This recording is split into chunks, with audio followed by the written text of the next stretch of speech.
మా latest videos కోసం మా ఈ తెలుగు న్యూస్ ఛానల్ సబ్స్క్రైబ్ చేసి గంట సింబల్ యాక్టివేట్ చేసుకోండి.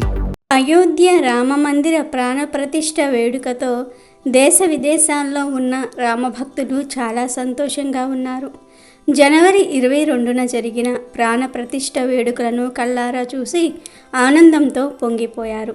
అంతేకాదు దేశం మొత్తం రామనామ జపంతో పండుగ వాతావరణంలో మునిగిపోతోంది.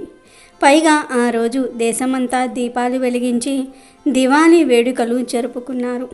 23 నుండి సామాన్య ప్రజలు కూడా బాలరాముణ్ణి దర్శించుకునే అవకాశాన్ని ఇచ్చారు. అయితే ఈ క్రమంలో ఒక వింత సంఘటన జరిగింది. అర్ధరాత్రి సమయంలో ఒక అమ్మాయి రామమందిర గర్భగుడిలోనికి ఒంటరిగా వెళ్ళింది. అక్కడకు వెళ్ళిన ఆమెకు ఒక వింత సంఘటన జరిగింది. మరి ఆ అమ్మాయి ఎవరు? అసలు గుడిలోకి వెళ్ళవలసిన అవసరం ఏం వచ్చింది? ఆ అమ్మాయికి ఏం జరిగింది? ఈ విషయం వెనుక ఎంతో నిజం ఉంది అనే విషయాలను ఈరోజు మనం ఈ వీడియోలో వివరంగా తెలుసుకుందాము. ఫ్రెండ్స్, ఈ వీడియోని ఎక్కడా స్కిప్ చేయకుండా చివరి వరకు చూడండి. చాలా ఇంట్రెస్టింగ్గా ఉంటుంది. అలాగే ఈ వీడియోకి ఒక లైక్ కొట్టి మా ఛానల్ని సబ్స్క్రైబ్ చేసుకొని మాకు సపోర్ట్ చేయండి. కొంతమందికి దేవుడి పట్ల అమితమైన భక్తి ఉంటుంది.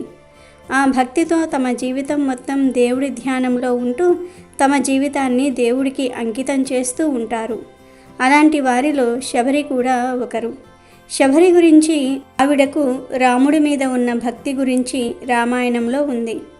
రాముణ్ణి దర్శించుకోవటం కోసం ఆవిడ ఎదురు చూసినంతలా ఎవ్వరూ ఎదురు చూడలేదు. అయితే ఇప్పుడు అయోధ్యలోని బాలరాముడి దగ్గరకు కూడా మరో శబరి లాంటి అమ్మాయి వచ్చింది. అవును, ఒక అమ్మాయి రాముడి మీద ఉన్న అపారమైన భక్తితో ఆయనను చూడటం కోసం చాలా దూరం నుండి వచ్చి చాలా పెద్ద సాహసం చేసింది. గర్భగుడిలో ఒక అద్భుతాన్ని కూడా చూసింది. అసలు విషయం ఏమిటి అంటే, ప్రాణ ప్రతిష్ఠ జరిగిన తర్వాత మరుసటి రోజు బాలరాముణ్ణి దర్శించుకోవడానికి దాదాపు 5 లక్షల మంది వచ్చారని, కానీ కేవలం ఒక 2.5 లక్షల మందికి మాత్రమే దర్శనం కల్పించారని, దీంతో అక్కడ ఉన్న పరిస్థితుల వలన గుడి తలుపులు మూసివేశారు అని అందరికీ తెలుసు. అయితే మిగిలిన వారిలోనే ఒక అమ్మాయి ఉంది.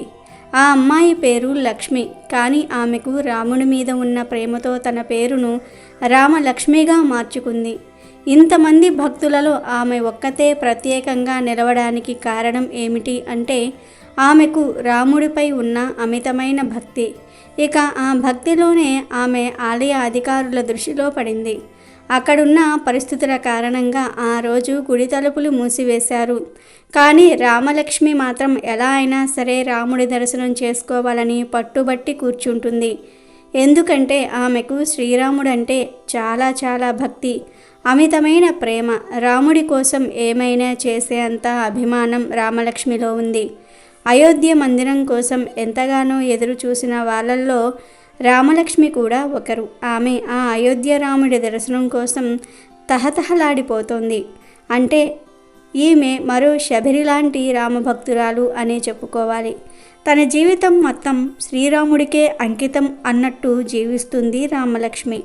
శ్రీరాముణ్ణి స్వయంగా చూడటం సాధ్యం కాదు కాబట్టి అయోధ్యలో ఉన్న శ్రీరాముణ్ణి చూసి ఆయనను తన చేతులతో తాకి తన జన్మను ధన్యం చేసుకోవాలని అయోధ్యకు 500 కిలోమీటర్ల దూరంలో ఉన్న ప్రాంతం నుండి ఒంటరిగా వచ్చింది రామలక్ష్మి.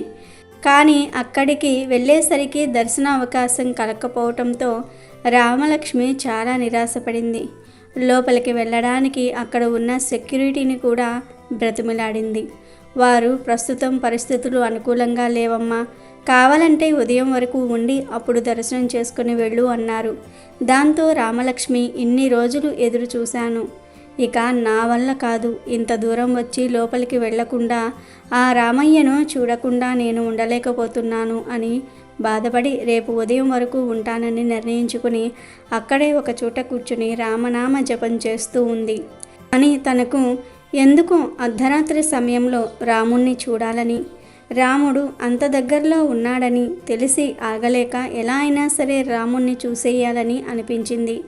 ఉదయం వరకు వేచి ఉండాలంటే చాలా కష్టంగా ఉందని, ఆ అర్ధరాత్రి సమయంలోనే రాముని దర్శించుకోవాలని అనుకున్నది రామలక్ష్మి. కానీ అక్కడ బాగా సెక్యూరిటీ ఉండటంతో తనకు గర్భగుడిలోనికి వెళ్ళే అవకాశం రాలేదు. కాసేపు రామలక్ష్మి అలాగే ఎదురు చూసి అక్కడ ఎవరూ లేని సమయంలో గర్భగుడి వైపు వెళ్ళింది. కానీ గర్భగుడి తలుపులు వేసి ఉన్నాయి. దాంతో రామలక్ష్మికి ఏం చేయాలో అర్థం కాలేదు. అప్పటికే సమయం 3 అవుతోంది. కానీ ఎలా అయినా సరే దేవుణ్ణి దర్శించుకోవాలని రామలక్ష్మి కాసేపు అక్కడే ఒక చోట దాక్కుని కూర్చుంది.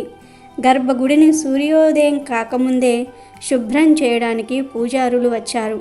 వారి కంట పడకుండా రామలక్ష్మి అక్కడే ఒక మూల ఉండగా పూజారులు గర్భగుడి తలుపులు తెరిచి లోపలికి వెళ్ళారు. గర్భగుడిని శుభ్రం చేసి దీపాలు వెలిగించి తలుపులు మొయ్యకూడదు కాబట్టి తలుపులు తెరిచి మరో దేవుళ్ళ విగ్రహాలను శుభ్రం చేయడానికి పూజారులు వెళ్ళిపోయారు. ఇక అదే ఛాన్స్ అని భావించిన రామలక్ష్మి వెంటనే గర్భగుడిలోనికి అడుగు పెట్టేసింది. వెళ్ళటంతోనే ఆమె బాలరాముణ్ణి చూసింది. ఆ రూపాన్ని చూసిన ఆమె ఒళ్ళంతా పులకరించిపోయింది. దాంతో ఆమె రాముణ్ణి అలా చూస్తూ ఏడుస్తూ నిలుచుండిపోయింది. తనకు ఎంతో ఇష్టమైన రాముణ్ణి చూసిన రామలక్ష్మికి ఏమీ అర్థం కాక ఆయన్ని అలా చూస్తూ కంటనీరు కారుస్తూ ఉండిపోయింది. చేతులు జోడించి రాముడికి దండం పెట్టుకుంది. ఈ జన్మకు ఇక ఇది చాలు, నేను బ్రతికినా బ్రతక్కపోయినా ఇది నాకు చాలు అంటూ ఆమె రాముణ్ణి చూస్తూ ఉండిపోయింది. అక్కడి నుండి ఆమెకు వెనక్కి రావాలనిపించలేదు. ఈ జన్మకు ఇక ఇది చాలు, ఇక ఆయనలో లీనం అయిపోతే బాగుండు అన్నట్టుగా అనిపించింది రామలక్ష్మికి. అలా రామలక్ష్మి రాముణ్ణి చూస్తూ దండం పెట్టుకుంది. అప్పుడే రాములవారి పూలదండ నుండి ఒక పువ్వు కింద పడింది. దాంతో రామలక్ష్మి మరింత తృప్తి పడింది. రాములవారి దృష్టి తన మీద ఉందని, రాములవారు ఇక తనను అనుగ్రహించారని భావించింది. అయితే ఇదంతా గర్భగుడిలో ఉన్న సీసీటీవీ ద్వారా ఆలయ అధికారులు గమనించటంతో వెంటనే గర్భగుడిలోనికి హుటాహుటీన చేరుకున్నారు. దీంతో రామలక్ష్మి వారికి అన్ని విషయాలు చెప్పేసింది. నన్ను క్షమించండి, ఇలా చేసినందుకు నేను ఆ రామయ్యను చూడకుండా ఉండలేకపోయాను. ఆ రాముడంటే నాకు అమితమైన భక్తి, నన్ను క్షమించండి అని వేడుకుంది. రాముడి మీద తనకు ఉన్న భక్తి గురించి రామలక్ష్మి చెప్తున్న సమయంలో ఆమె కంట్లో నుండి నీళ్లు రావటంతో ఇక అధికారులు కూడా ఆమె మాటల ద్వారా ఆమెకు రాముడి మీద ఎంత భక్తి ఉందో అర్థం చేసుకున్నారు. మరునాడు ఆమెకు మళ్ళీ రాముడిని దర్శనం చేసుకునే అవకాశాన్ని కూడా కల్పించారు. దీంతో రామలక్ష్మి ఈ జన్మకు ఇది చాలని ఎంతో సంతోషించి మరోసారి రాముల వారిని దర్శించుకొని కానుకలు ఫలాలు సమర్పించి రాముల వారిని చూస్తూ ఆయనను వదిలి వెళ్ళలేక బలవంతంగా ఇంటికి వెళ్ళింది. ఇక అధికారులు కూడా ఆమె చెప్పిన విషయం పూసగుచ్చినట్లుగా చెప్పటంతో ఈ విషయం బాగా వైరల్ అవుతుంది. నిజానికి ఇలాంటివి జరుగుతాయా అనే సందేహం వస్తుంది. కానీ జరిగే పరిణామాలు కూడా ఉంటాయి. కొందరి భక్తిని చూస్తే ఇలాంటివి జరుగుతాయనే నమ్మకం వస్తుంది. ఎందుకంటే కొందరు దేవుడి మీద ఉన్న అమితమైన భక్తితో తాము ఏం చేస్తున్నామనేది కూడా తెలియకుండా ఉంటారు. ఇందులో ఎంత నిజం ఉందో తెలియదు కానీ అయోధ్య రాముణ్ణి చూడాలని ప్రతి ఒక్క హిందువు నిజంగానే ఆరాటపడిపోతూ ఉంటాడు. అయోధ్య రాముడి ప్రాణప్రతిష్ఠ జరిగిన వెంటనే అకస్మాత్తుగా హనుమంతుడు ప్రత్యక్షమయ్యాడు. ఇది చూసి జనాలందరూ షాక్ అవుతున్నారు. రామమందిర ప్రారంభం కోసం ఎందరో ఎదురు చూశారు. అందరూ కోరుకున్నట్లే అయోధ్య మందిరంలో రాముడి ప్రాణ ప్రతిష్టాపన జనవరి 22న జరిగిపోయింది. రామమందిరం ప్రారంభమైన తర్వాత కూడా ఎన్నో వింతలు మరెన్నో అద్భుతాలు జరుగుతూనే ఉన్నాయి. జనవరి 22న దేశంలోకెల్లా అతిపెద్ద మందిరం అయిన రామమందిరం ప్రాణ ప్రతిష్ఠ జరిగింది. ప్రధానమంత్రి నరేంద్ర మోదీ గారు దీనికి ప్రత్యేక అతిథిగా విచ్చేశారు, ప్రాణ ప్రతిష్ఠ చేశారు. అయితే ఆ సమయంలో రామమందిరంలోని గర్భగృహంలో దివ్య శక్తులు ఉన్న కోతి ఒకటి ప్రత్యక్షమైందని మీకు తెలుసా? ఈ కోతిని భక్తులందరూ హనుమగా భావిస్తూ ఉన్నారు.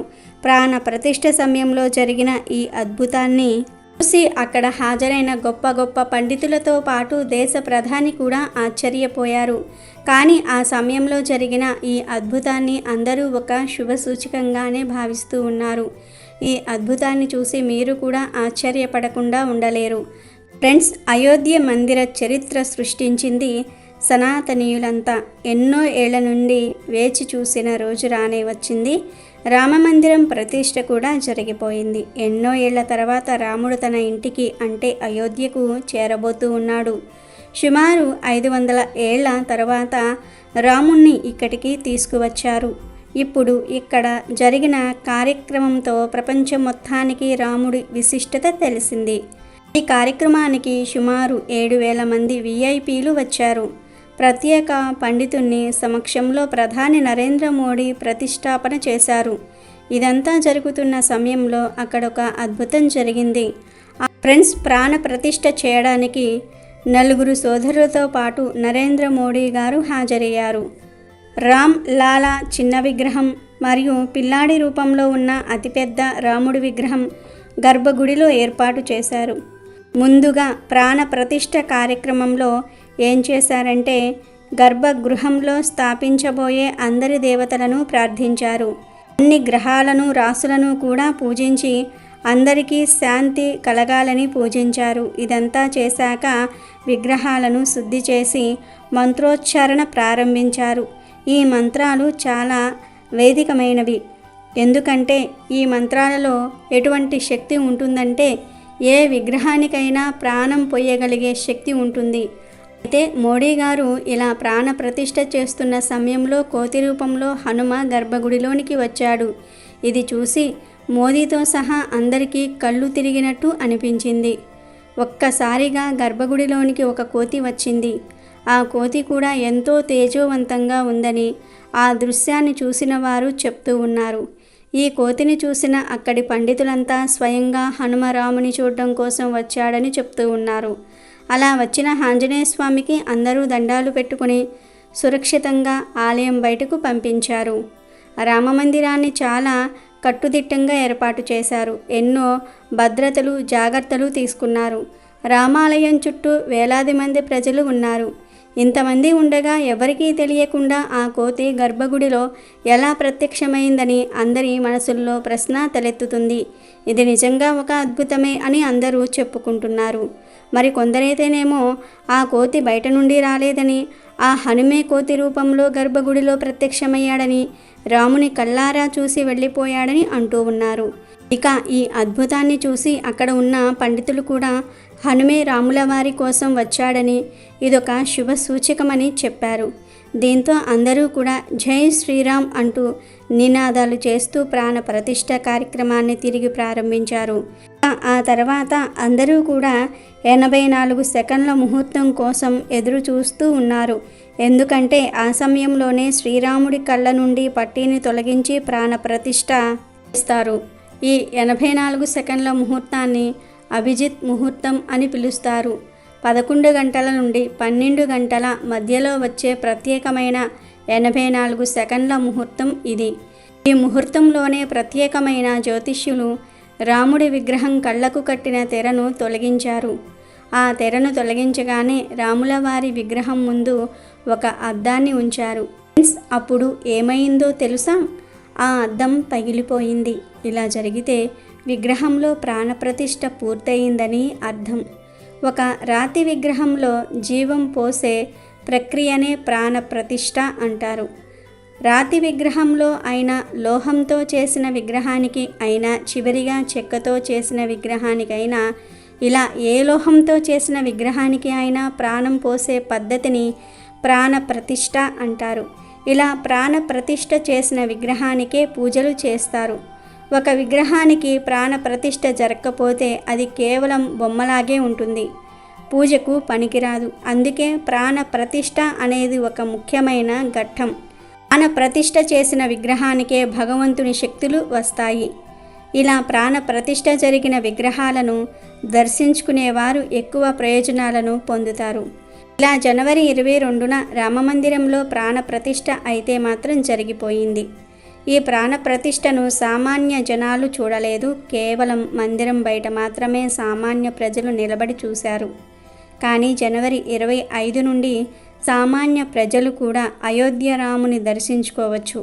గుర్తింపు పత్రాలను అనగా ఆధార్ కార్డ్ తీసుకుని వెళ్తే అయోధ్య రాముని దర్శించవచ్చు అని చెప్తున్నారు.